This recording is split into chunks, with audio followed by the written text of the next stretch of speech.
दोपहर 12 बजे वाली क्लास का लिंक दे दीजिए, लिख के भेज देना मैसेज में, यहाँ से लिंक आपको मिल जाएगा। ठीक है, तो कल वाली क्लास, आज वाली क्लास, 1-2 क्लास से पहले भी हुई थी, इन सबको रिकॉर्ड भी हो रही है ये, तो ये आपको भेज दी जाएंगी। आप इससे बाद में भी अगर देखना चाहें तो आप देख सकते हैं, पेपर के टाइम अचानक देखना चाहें रिवीजन के लिए तो देख सकते हैं। चलिए क्वेश्चन देखते हैं।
ये बेटा क्वेश्चन दिया गया है आप लोगों में, मैथमेटिकल साइंस के क्वेश्चन आते हैं इस तरह के, देखा होगा आपने।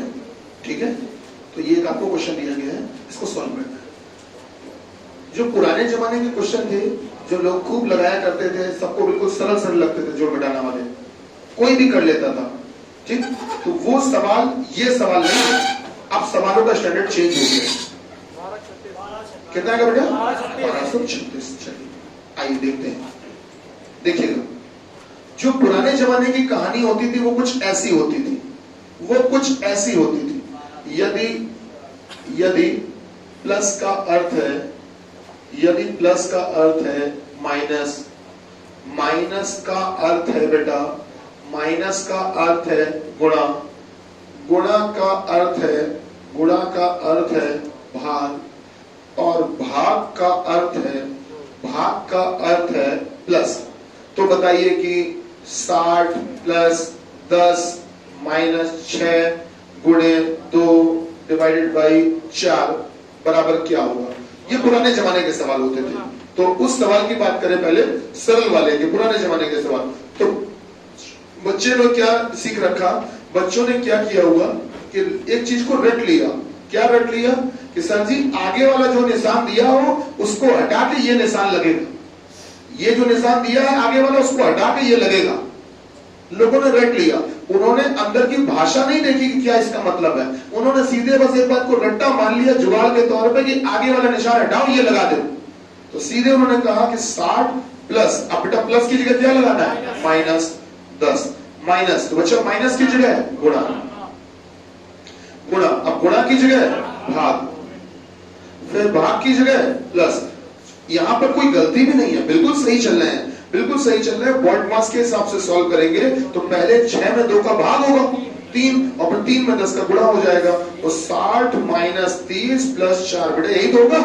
अब 60 में 30 घटा लो, 30 और 4 34, तो 34 आएगा, बिल्कुल सही आंसर है, कहीं से भी गलत नहीं है। लेकिन लोगों ने क्या गलती की, उन्होंने रट लिया कि आगे वाले निशान हटा के पीछे वाला निशान लगा दो, उन्होंने रट लिया, उन्होंने समझा नहीं। और ज्यादातर सवाल वो ऐसे कर चुके थे और ज्यादातर में उनके आंसर भी सही हो रहे थे। तो लोगों ने सोचा कि बस यही जिंदाबाद है, जैसे ही लोगों ने रट्टा मारा तो एग्जामिनर भी बड़ा कलाकार, उसने कहा ठीक है तुम रट के आओ, समझ के ना आओ, हम भी कुछ कलाकारी करेंगे। एग्जामिनर ने सवाल को मॉडरेट कर दिया, पैटर्न नहीं बदल दिया। अब जो रट्टा मारने वाले हैं उन्होंने ये सोचा, जो पुरानी चीजों को हिसाब से रटे हुए थे, उन्होंने ये सोचा गुरुजी आगे वाला निशान हटा के पीछे वाला लगाना है, तो प्लस की जगह माइनस लगा देंगे, गुणा की जगह भाग लगा देंगे, माइनस की जगह भी भाग लगा देंगे। अब सर जी करें तो करेंगे, गुणा की जगह भी भाग और माइनस की जगह भी भाग, और सर प्लस की जगह यहाँ गुणा लगवा रहे हो और ऊपर प्लस की जगह क्या लगा था, माइनस। तो फिर एक बात समझ में आई कि ये रटने वाली चीज है नहीं, ये समझने वाली चीज है। तो ये समझने वाली चीज है, रटने से काम ना चलेगा। तो समझने वाली चीज ये है बेटा, ध्यान रखना, लैंग्वेज को बड़े समझदारी से पढ़ो। देखो लैंग्वेज को बड़े समझदारी से पढ़ो। यहां पर देखो, यहां पर देखो लिखा है प्लस अर्थ है माइनस का, और अगले में लिखा है कि गुणा का अर्थ है भाग। क्या कुछ अंतर लग रहा है? अब जैसे तुम इस वाले पहले सेंटेंस को पढ़ो और इस वाले पहले सेंटेंस को पढ़ो, देखने में तुम्हें लग रहा होगा सेम है पर अलग है।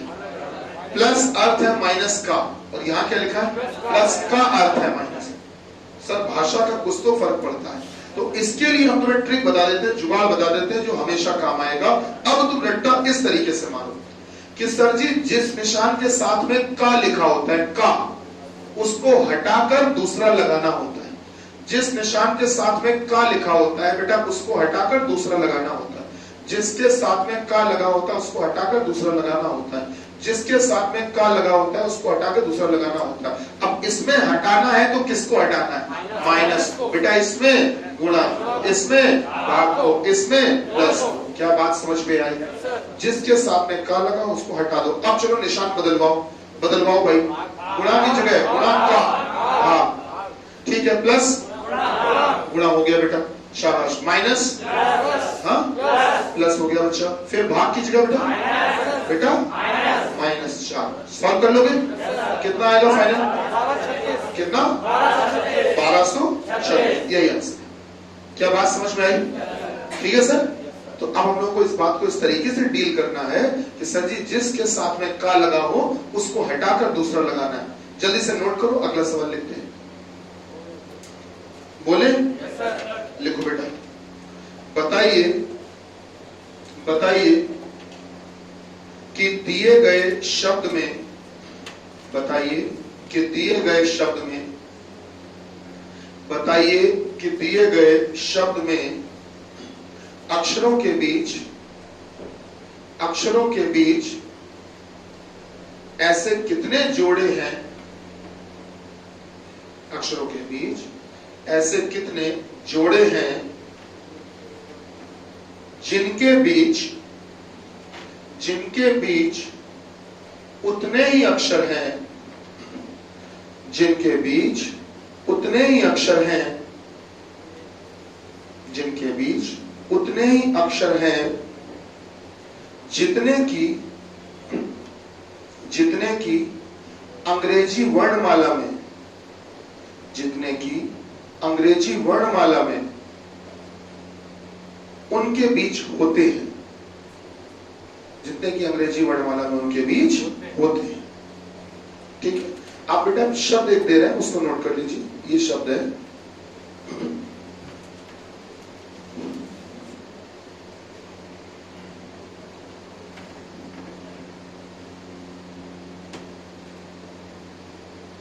इस शब्द में हमसे पूछा गया है कि बताइए कि दिए गए शब्द में अक्षरों के बीच ऐसे कितने जोड़े हैं जिनके बीच उतने ही अक्षर हैं जितने कि अंग्रेजी वर्णमाला में उनके बीच होते हैं।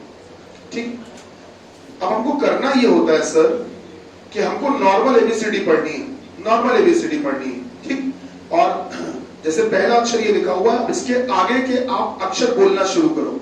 जो यहां लिखे हैं उनसे मतलब नहीं है, जो एबीसीडी में होते हैं वो बोलने हैं। जो भी अक्षर आप ले रहे हो उसके आगे के अक्षर आप बोलना शुरू करो, और जो एबीसीडी में होते हैं वो बोलिए। और अपने पेन को भी आप एक एक करके आगे बढ़ाते जाइए, अपने पेन को भी आप एक एक करके आगे बढ़ाते जाइए और अक्षर बोलते जाइए। जैसे ही कोई अक्षर आपको सही जगह मिल जाए, जो आप बोल रहे हो वही वहां पे भी मिल जाए, तो आप उसको गिन लीजिएगा। आइए देखते हैं कैसे। अब ओ से शुरू करो, अब ओ से शुरू करो तो एबीसीडी याद करो। तो एबीसीडी में ओ के बाद बोलो बेटा, ओ के बाद पी। क्या पी सही जगह मिल गया? सही जगह मिल गया तो लाइन खींच ली, लेकिन अभी रुकने का नहीं है, ध्यान रखना आपको जाना आखिरी तक है, हो सकता तो और मिल जाए।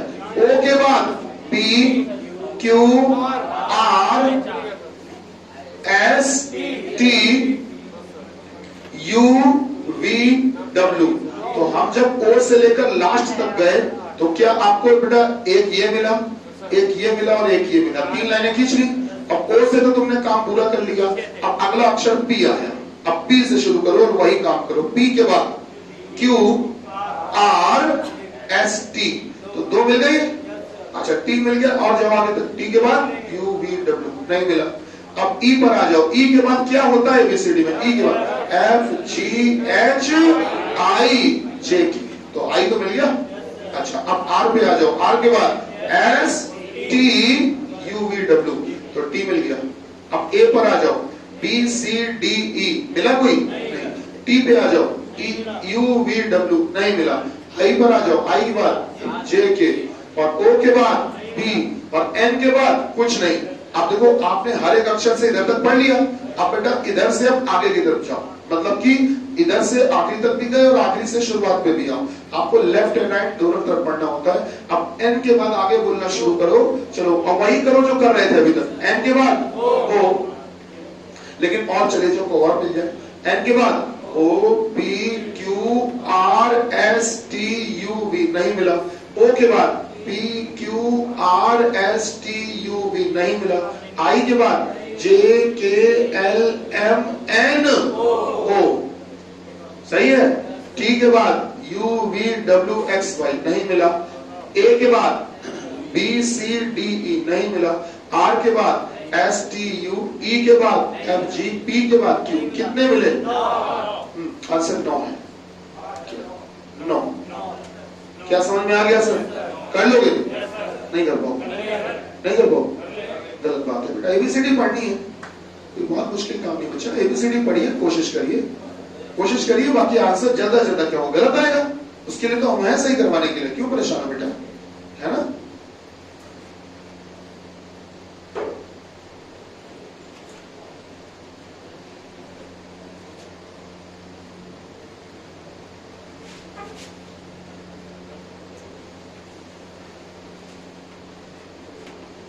इस बार बेटा जो हमको शब्द दिया गया है वो ये दिया गया है,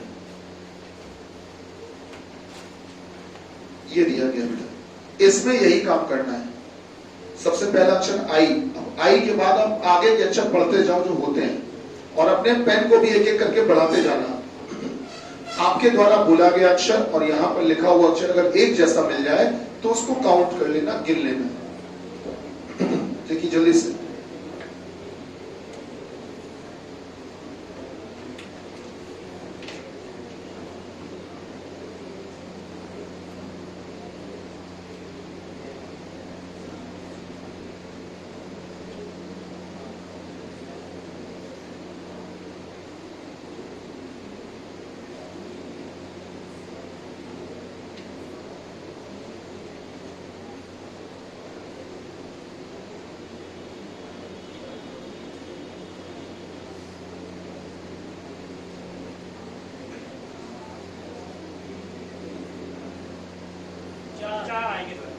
हाँ भाई 4 आएंगे, बहुत बढ़िया बेटा। चलो आई के बाद देखते हैं सर, आई के बाद देखो भाई, आई के बाद J K L M N O P Q R, क्या कोई मिला? नहीं मिला, ठीक है। एन के बाद क्या होता है एबीसीडी में? एन के बाद O P Q R S T U B, S तो मिल गया, लाइन खींचो। अब सी पे चलो, सी के बाद D E F G H I G नहीं मिला सर। आर पे आ जाओ, आर के बाद S T U V W x नहीं मिला। ई के बाद F G H I G नहीं मिला। ए के बाद बी सी डी ई नहीं मिला। एस के बाद टी यू वी, आई के बाद जे के और एन के बाद ओ और जी के बाद कुछ नहीं। अब जी से इधर चलो, जी के बाद H I J K L M NOP नहीं मिला, N के बाद OPQRSTUV नहीं मिला, I के बाद JKLMNOP नहीं मिला, S के बाद TUVWXY नहीं मिला, A के बाद BCDEF नहीं मिला, E के बाद FGHI सही है, R के बाद STU, C के बाद DE, N के बाद O। कितने मिले बेटा? सही। लिखो अगला क्वेश्चन, जल्दी लिखो। एक मैदान में जितने घोड़े हैं उतने ही उनके रखवाले भी हैं। एक मैदान में जितने घोड़े हैं उतने ही उनके रखवाले भी हैं। एक मैदान में जितने घोड़े हैं उतने ही उनके रखवाले भी हैं, उतने ही उनके रखवाले भी हैं। आगे देखिए, आधे रखवाले अपने घोड़ों पर बैठे हैं, आधे रखवाले अपने घोड़ों पर बैठे हैं, आधे रखवाले अपने घोड़ों पर बैठे हैं, आधे रखवाले अपने घोड़ों पर बैठे हैं, और शेष आधे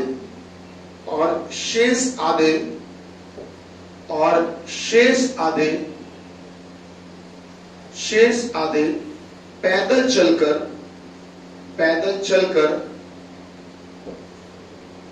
अपने घोड़ों का नेतृत्व कर रहे हैं, और शेष आधे पैदल चलकर अपने घोड़ों का नेतृत्व कर रहे हैं, लीड कर रहे हैं। मतलब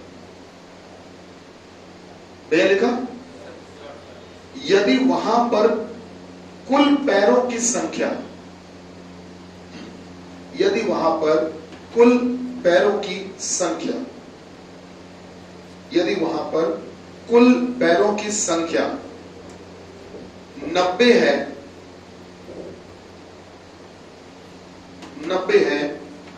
तो बताइए कि घोड़ों की कुल संख्या कितनी है? तो बताइए कि घोड़ों की कुल संख्या कितनी है?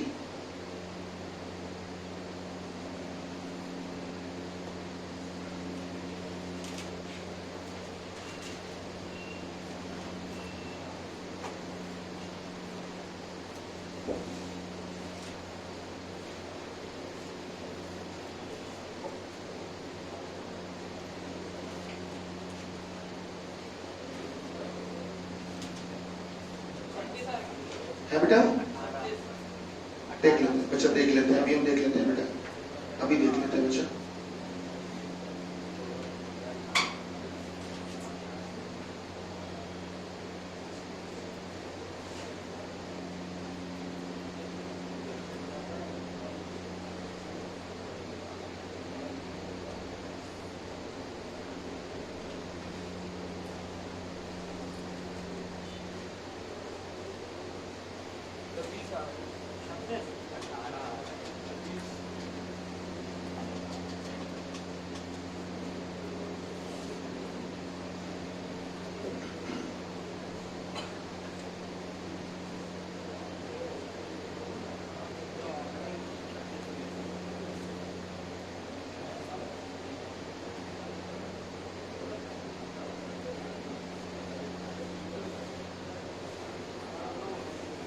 हाँ बेटा, 18 कितना? 18। और चेक कर लेते हैं, सवाल लगाते हैं और देखते हैं। सवाल में हमसे ये बोला गया कि एक मैदान में जितने घोड़े हैं उतने ही उनके रखवाले हैं। क्या इस सवाल में कहीं पर आधा वादा करने के लिए बोला गया? कुछ आधा का जिक्र है? आधा मतलब 1/2, आधा मतलब 1/2। तो कभी भी बेटा जैसे आधा करने के लिए बोले तो चीज को मानो 2x। अगर 1/2 करने की डिमांड कह रहा है तो पहले से 2x मान लो। अगर बोलता है कि 1/4 तो 4x मान लो। अगर बोलता है 1/6 भाग पैदल चलना है तो आप 6x मान लो। 1/19 भाग पैदल चलना है तो 19x मान लो। क्या मेरी बात समझ रहे हैं? जिससे सवाल आपका आसान हो जाता है। तो मान लेते हैं, लेट अस कंसीडर, मान लेते हैं बेटा कि जो कुल घोड़े हैं बच्चा, जो कुल घोड़े हैं बेटा वो भी मान लेते हैं 2x है। और कुल मनुष्य, कुल जो रखवाले हैं वो भी मान लेते हैं बराबर है ना, दोनों दोनों बराबर हैं, तो बेटा वो भी कितने हैं 2x। क्या दोनों बराबर बराबर हैं? ठीक। अब हमसे ये कहा गया आधे रखवाले अपने घोड़ों पर बैठ गए हैं, ठीक, तो बाकी तो जो आधे बच गए वो तो पैदल चल रहे होंगे, तो बेटा आओ कुल पैर जोड़ना शुरू करते हैं कि भाई कुल पैर हुए कितने, आओ देखते हैं। तो बेटा आधे रखवाले अगर बैठ जाएंगे तो जो पैदल चल रहे होंगे मैदान में पैर तो उन्हीं के दिखेंगे, जो पैदल चल रहे हैं पैर उन्हीं के दिखेंगे, तो मेरे ख्याल से x रखवालों के पैर दिखेंगे, तो एक रखवाला जो होगा इंसानी तो होगा, तो एक रखवाले के कितने पैर? 2, तो x रखवालों के कितने, क्या 2x पैर हो जाएंगे कि नहीं हो जाएंगे? ये रखवालों के पैर हो गए। आओ बात कर लेते हैं घोड़े पर। सॉरी, अगर घोड़े पर कोई बैठ भी जाए, अगर बैठ भी जाए या ना भी बैठे तो पैर तो बेचारे घोड़े के ही दिखेंगे, अगर कोई बैठ भी जाएगा तो उसके पैर तो हवा में रहेंगे, कुल मिला के घोड़े के ही पैर दिखते हैं। क्या बात सही है? तो कुल मिला के घोड़ों पर अगर रखवाले बैठ भी गए तो कोई फर्क नहीं पड़ता, जितने घोड़े हैं उतने ही घोड़ों के पैर दिखेंगे। एक घोड़े के 4 पैर, तो इतने घोड़ों के क्या इतने पैर होंगे कि नहीं होंगे? तो बेटा हमारे हिसाब से जो कुल पैर हैं वो वहां मैदान में इतने होने चाहिए। बोलो बेटा, क्या हमारे हिसाब से कुल पैर इसके बराबर होने चाहिए कि नहीं होने चाहिए? जबकि उन्होंने टोटल कितने बताए? 90। तो बच्चा क्या यही चीज 90 के बराबर होगी कि नहीं होगी? सॉल्व कर लोगे? कर लोगे? x बराबर कितना बेटा? 9 आया, सॉल्व हो जाएगा ना, x की वैल्यू 9 आ गई है, तो आपने कुल घोड़े 2x माने थे तो 9 दूनी 18। अगर कुल रखवाले पूछता तो भी कितने होते बेटा? 18। जल्दी से बेटा नोट करो और फिर हम लोग इस चित्र को देखते हैं, उसके बाद अब अगला सवाल बोलते हैं। जल्दी से बेटा इसको नोट करो, फिर चित्र को देखते हैं। आप लोगों में क्वेश्चन पूछा जाता है कि दी गई आकृति को पूरा कीजिए, सुने हैं कि नहीं? दी गई आकृति को पूरा कीजिए, तो पेपर में क्वेश्चन आया, ऑनलाइन पेपर था हमारा, ऑनलाइन ही हो रहा है ना, तो ऑनलाइन में करना है। अब पूछा गया कि भाई इसको पूरा करना है, शुरू करें? शुरू करते हैं। अब इतना समय तो है नहीं हम लोग के पास पेपर में कि सर जी हम पूरी डिजाइन दोबारा से बनाए कागज में, इतना समय नहीं, तो करें क्या सर? तो करना ये है सर कि हमें जो रफ शीट मिलती है ना रफ करने के लिए, नहीं मिलती है, हाँ उसको तो यूज कर सकते हैं। तो बेटा उस शीट में हमने क्या किया, अपनी उस रफ शीट में हमने काम किया, ये वाला क्वाड्रेंट, ये वाला चतुर्थांश ऐसे बना दिया, क्योंकि हमको यही वाली जगह तो चाहिए, इसको बना दिया। उसके बाद में अब डिजाइने थोड़ी सी मिला, तो आप ये देखो कि ये वाली लाइन जो थी बेटा वो इधर से जब आई थी तो इधर तक पूरी आएगी, नहीं आएगी? अरे बोलो, आएगी ना बेटा? अच्छा, तो आपने सबसे पहले तो ये स्ट्रेट लाइन बनाई पहले, उसके बाद में बेटा आपने एक लाइन इधर से मिला दी। क्या ये समझ पा रहे हो कि ये कौन सी वाली लाइन है? समझ पा रहे हो बेटा? ठीक है। अच्छा, उसके बाद में हमने क्या किया कि सर जी ये एक स्क्वायर, छोटा सा स्क्वायर बनाया जा रहा था, क्या वो स्क्वायर हमारा भी बनेगा कि नहीं बनेगा? बिल्कुल बनेगा बेटा।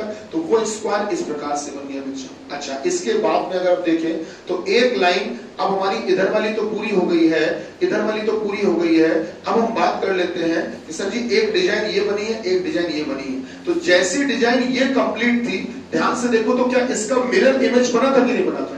वैसे ही इसका यहाँ पे नीचे मान लो water image, sorry mirror image बना हुआ है, तो ऐसे ही बेटा इसका मिरर इमेज बनेगा। तो बच्चा इसका मिरर इमेज क्या उस प्रकार से, या और इसका वाटर इमेज क्या नीचे इस प्रकार से बनेगा कि नहीं बनेगा? सही बात है। तो हमारा जो ऑप्शन मिल जाए हम वो टिक कर देंगे। आपको पूरी चित्रकारी नहीं करनी, वहां एमएफ हुसैन बनने की कोई जरूरत नहीं, कोई जरूरत नहीं बेटा। किसने बताया, कितना समय कहा अपने पास इतना? तो हम लोग सीधी सी बात, हमको जो क्वाड्रेंट, जो चतुर्थांश चाहिए हमने वो हिस्सा बनाया, और उसके बाद में हमको थोड़ा सा एज्यूम करना पड़ेगा। एज्यूम क्या करना पड़ेगा कि सर जी डायग्राम में देखकर ये देखना है कि वो लाइन कहां तक आ गई है और इसमें कहां तक जाएगी। बात समझ रहे हैं? तो ये आपने इस वाली डिजाइन को अगर यहाँ पर अगर बच्चा पूरा कर देते हैं तो मेरे ख्याल से ये लाइन ऐसे ही तो मिलेगी। चलो पूरी बना देते हैं, मिलेगी ऐसी। अच्छा, ये लाइन ऐसे ही तो बढ़ के आएगी, ये गोला जो है बेटा वो इतना ऐसे ही तो रहेगा, सही बात है। अच्छा, इसके बाद में बेटा ये लाइन ऐसे ही तो पूरी होगी, और बच्चा ये वाला अगर देखें तो ये यही तो ऐसे बनेगा कि नहीं बनेगा? बनेगा। अब आप देख लो ये वाला जो हिस्सा है क्या वो यही बना है कि नहीं बना? बन गया। तो हम लोग इस हिसाब से ऑप्शन को जस्टिफाई कर सकते हैं। अभी और करते हैं क्वेश्चन हम लोग नॉन वर्बल के। लिखे क्वेश्चन, बोले, लिखिए।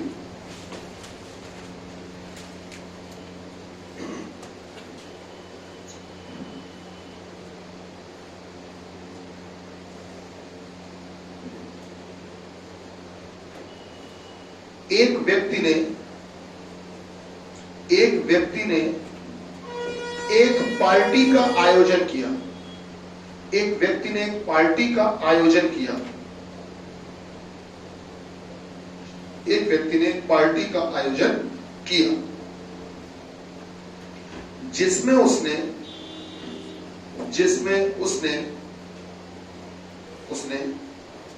कुछ मेहमानों को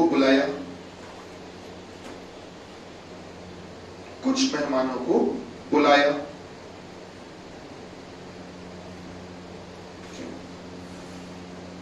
आगे लिखिएगा, वहां पर एक व्यक्ति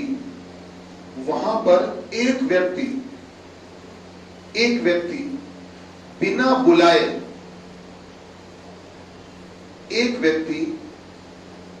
बुलाए चुपचाप ही घुस आता है। बिना बुलाए चुपचाप ही घुस आता है। देखा भैया? अब आगे लिखिए, यदि वहां पर प्रत्येक व्यक्ति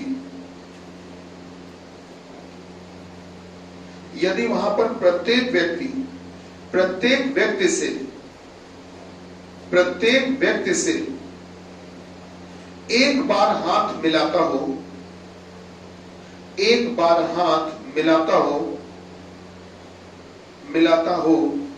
तथा वहां पर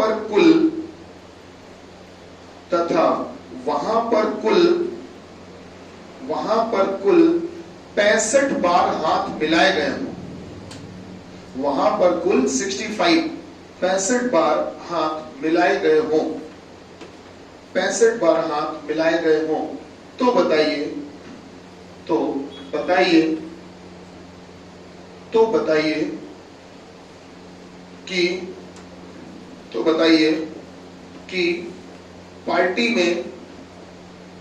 कि पार्टी में कितने मेहमानों को बुलाया गया। तो बताइए कि पार्टी में कितने मेहमानों को बुलाया गया। तो बताइए कि पार्टी में कितने मेहमानों को बुलाया गया। कितने बेटा? 97। कितने बोलो, हम समझ नहीं पाए। 97 नहीं बेटा, 97 तो नहीं।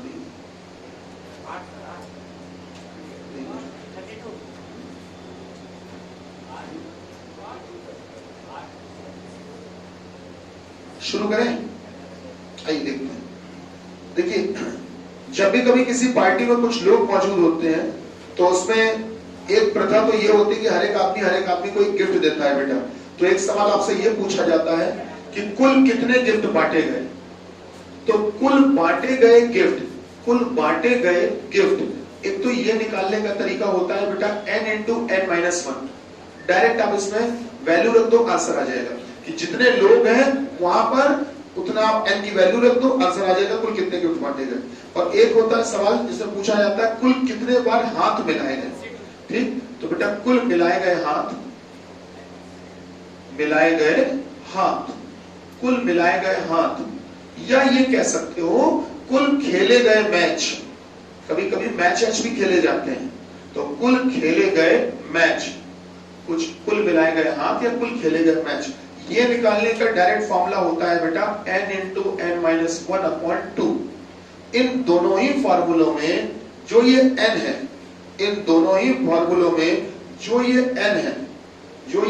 है, n बराबर मौजूद लोगों की संख्या, n बराबर मौजूद लोगों की संख्या। सर ये होता है n, मौजूद लोगों की संख्या। सर जी ये होता है n।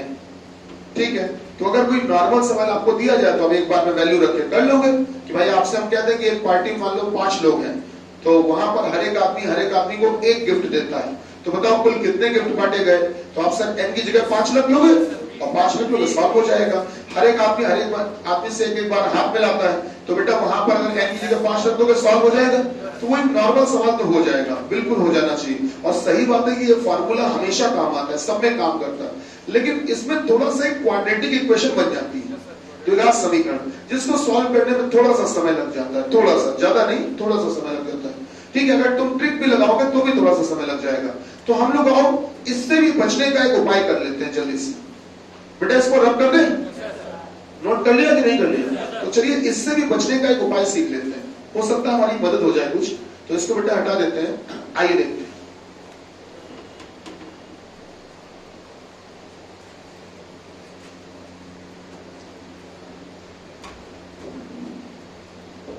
अगर आपको कभी भी किसी भी सवाल में कुल गिफ्ट दे दिए जाए, बता दिए जाए कि कुल इतने गिफ्ट बांटे गए, कभी कि कुल इतने गिफ्ट बांटे गए, कभी भी दे दिए जाए, तो अब सीधे क्या करना कि जो भी कुल गिफ्ट दिए गए उसके क्रमागत गुणनखंड कर लेना, क्रमागत गुणनखंड कर लेना। कंसेक्यूटिव फैक्टर्स, क्रमागत गुणनखंड क्या होते हैं? जिनके बीच में अंतर एक का होता है। जैसे 15-16, 17 गुणे 18, 19 गुणे 20, 6 गुणे 7, 10 गुणे 11, 14 गुणे 15। आप बताओ क्या इनके बीच में एक का ही अंतर आ रहा है कि नहीं आ रहा है? इन्हें बोलते हैं क्रमागत, क्रम से। तो आप क्रमागत गुणनखंड कर लेना, और इनमें जो भी बड़ी संख्या होगी, जो भी बड़ी संख्या होगी, जो भी बेटा बड़ी संख्या होगी, जो भी बड़ी संख्या होगी, वही लोगों की संख्या होगी, वही लोगों की संख्या होगी, वही लोगों की संख्या होगी, वही लोगों की संख्या होगी। ठीक है, जो भी बड़ी संख्या होगी वही लोगों की संख्या होगी। ठीक, इसको लोग अलग अलग तरीके से ट्रिक यूज कर लेते हैं कि सर जी देखते हैं कि कौन सा स्क्वायर इसके पास में है, किस चीज का, तो अलग अलग ट्रिक्स। ठीक है, सारी ट्रिकें एप्लीकेबल है। तो पर ये भी हमने आपको रास्ता बताया, ये भी आपके बड़े काम आएगा। एक सवाल ओरल करते हैं बिना पेन चलाए, बिना पेन चलाए ओरल करते हैं, गिफ्ट वाला ही करते हैं। अभी हम लोग अपने सवाल पे भी आएंगे, पहले एक सवाल जल्दी से कर लेते हैं। जैसे एक जगह पर टोटल 90 गिफ्ट बांटे गए, 90 गिफ्ट बांटे गए, 90 गिफ्ट बांटे गए, वहां लोग कितने थे? 10। सीधी सी बात है, 90 के क्रमागत गुणनखंड 9 गुणे 10, 9 into 10 में बड़ी संख्या क्या है? 10। आंसर आ गया 10। क्या बात समझ में आ रही? एक जगह पर 30 गिफ्ट बांटे गए, 30, लोग कितने थे? क्या बात सही है? तो हम लोग डायरेक्ट कर सकते हैं। ठीक है, तो ये गिफ्ट का तो ये हो गया सर। आओ देख लेते हैं कि अगर आपको कुल मिलाए गए हाथ दे दिए जाएं, जैसे कि अपने इस सवाल की बात करें, तो अगर बेटा कुल मिलाए गए हाथ दे दिए जाएं, ठीक, या कुल खेले गए मैच, मैच खेलना और हाथ मिलाना एक ही बात होती है। ठीक है, अगर ये दे दिए जाए तो सबसे पहले आप इसमें गुणा 2 करना, और गुणा 2 करके जो भी आएगा आप उसके करना क्रमागत गुणनखंड।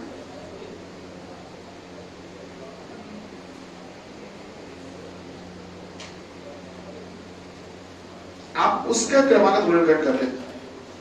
ध्यान रखना किसका करना है, कुल मिला गए हाथों का नहीं करना, पहले उसमें इंटू 2 करना, इंटू 2 करके जो भी आएगा, जो भी आएगा आप उसके क्रमागत गुणनखंड करना, और इसमें जो भी बड़ी संख्या होगी, जो भी बेटा बड़ी संख्या होगी, जो भी बड़ी संख्या होगी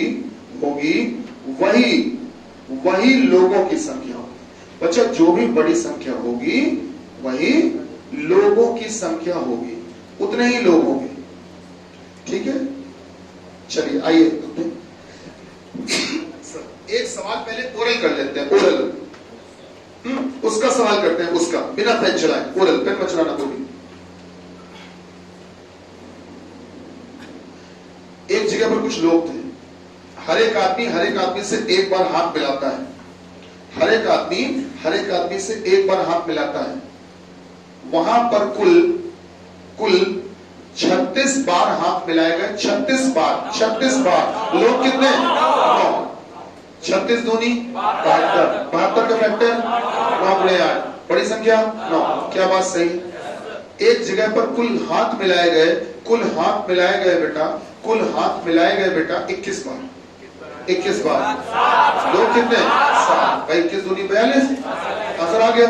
आओ अपने सवाल पे आते हैं। सवाल क्या दिया गया सुनते हैं। सवाल में बेटा हमसे ये कहा गया कि वहां पर एक, मान लो अपनी बात कर लेते हैं, हमने एक पार्टी का आयोजन किया।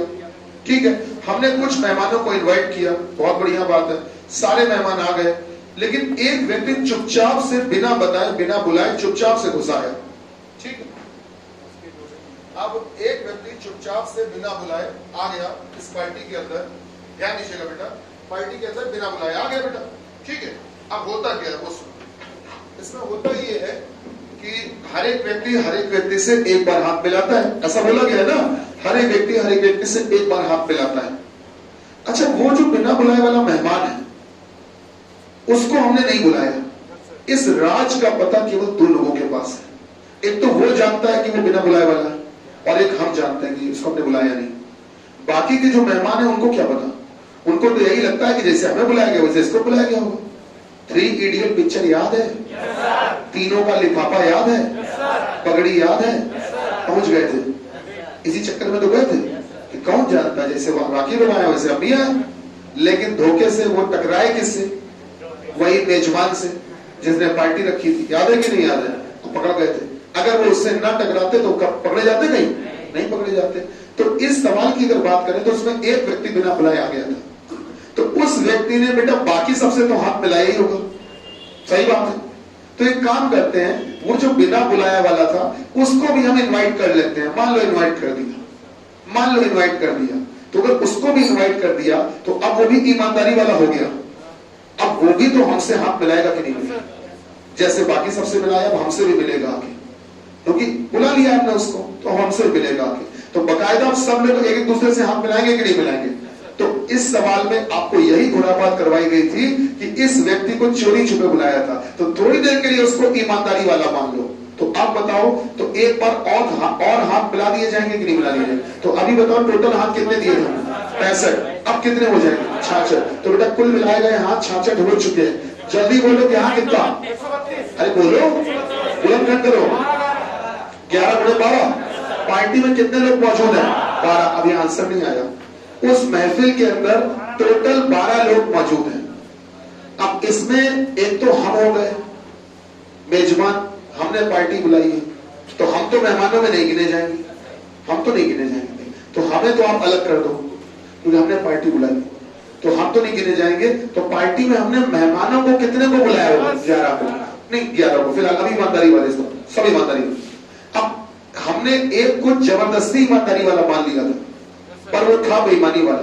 तो सवाल की भाषा पढ़िए क्या थी कि कितने मेहमानों को बुलाया गया। तो बुलाया 11 को नहीं गया था, बुलाया कितने को गया था? 10 को। क्या बात समझ में आ रही है? तो सवाल का जवाब है 10। कितने मेहमानों को बुलाया गया पार्टी में? 10। अगर सवाल में पूछा होता कि उस पार्टी में कुल लोग कितने मौजूद थे? कुल लोग 12। उस पार्टी में मेजबान के अलावा कितने लोग मौजूद थे? 11। उस पार्टी में मेजबान ने बुलाया कितनों को था? 10। क्या बात समझ में आ रही है? ये बात समझ में आ रही है? ठीक है। तो इस सवाल में 3 सवाल निकल कर आते हैं और तीनों में भाषा अलग अलग हो जाती है और आपको मतलब पता होना चाहिए। सीधी सी बात, हम लोगों ने डायरेक्ट तरीका क्या सीखा कि एक आदमी चोरी छुपे आया था, तो जो कुल मिलाए गए हाथ थे उसमें हमने 1 बढ़ा दिया, 65 में 1 बढ़ा दिया। अगर 2 चोरी छुपे वाले होते तो 2 बढ़ाते, और अगर वही 3 इडियट वाले 3 होते तो 3 बढ़ा देते। क्या बात समझ में आ रही है? अगर वही 3 इडियट वाले 3 होते तो 3 बढ़ा देते, सॉल्व कर देते, आंसर आता। क्या बात समझ में आ गया बेटा? आज की सभा यही स्थगित करना चाहते हैं, थोड़ा सा थकावट सी लग रही है? अब रिहर्सल तुम लोग करो। मंडे को, मंडे क्या सर, ट्यूसडे क्लास रहेगी। पेपर कब से? नहीं 12 से स्टार्ट है, 18 से पहला पेपर 18 से। अच्छा चलो, एडमिट कार्ड निकल गई नहीं? कब से? लोकेशन दे दी, केवल डेट दी है, 2 दिन पहले डेट ऑफ सिटी बताइए भैया। ठीक है, बाहर वाला तो कोई नहीं है, किसी को बाहर पढ़ाओ सेंटर।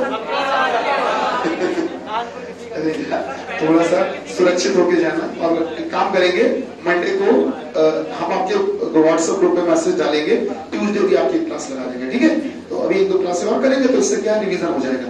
ठीक है, और बाकी ये जो वीडियोस हैं आपको मिल जाएंगे। आप एक काम करना, एक नंबर पे आप लिख के भेज देना कि सर एयरफोर्स वाला वीडियो भेज दीजिए, ये लिखना पड़ेगा है। भैया नंबर बता दो मेरा, 73 जी 8809 2190। इस नंबर पे आप लोग बेटा बस इतना लिख देना, सर हमको एयरफोर्स का वीडियो दे दीजिए। ठीक, आप चाहे यहाँ के स्टूडेंट हो ना हो, कोई फर्क नहीं पड़ता, बता दीजिए, कोई फर्क